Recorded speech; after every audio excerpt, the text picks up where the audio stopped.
మొన్న ఒక చిన్న బాబు ఎలా చనిపోయాడో మనం చూసాం.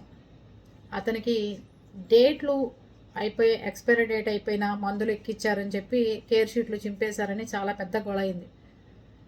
ఐసీయూలో లోపల పేషెంట్కి ఏం ట్రీట్మెంట్ ఇస్తున్నారో తెలియని రోజులు వచ్చినాయి మనకి.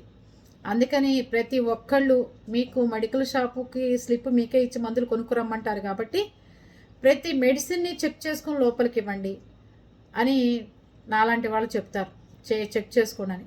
ఆ మెడిసిన్ తీసుకుని వాళ్ళు లోపల ఏ మందులు ఇస్తున్నారు, ఎట్లాంటి మందులు ఇస్తున్నారు, పసిపిల్లాడికి డేట్లు అయిపోయిన మందులు వాడటం ఏంటి, ఆఖరికి మనము సుజీరవ్వ డేట్ అయిపోతేనే మనం దాన్ని బయటపడేస్తామే.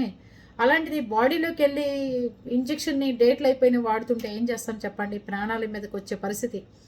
ప్రాణాలు దక్కించుకుందామని మనం హాస్పిటల్కి వెళ్తుంటే అక్కడే ప్రాణాలు పోయే పరిస్థితి వస్తుంటే ఏం చేయాలి? ఎందుకని దీని మీద గవర్నమెంట్ చర్యలు తీసుకోవట్లేదు? ఇలాంటి హాస్పిటల్స్ కానీ ఇలాంటి మందులు కానీ హైదరాబాద్లో చాలా ఎక్కువగా ఉన్నాయి. కొంచెం చెక్ చేసుకుని వెళ్తూ ఉండండి. అన్ని ఊర్లలో ఉండుండొచ్చు, కానీ ఇవి హైదరాబాద్లో ఎక్కువ కనిపిస్తున్నాయి ఈ మధ్యకాలంలో. అర్థమవుతుందా?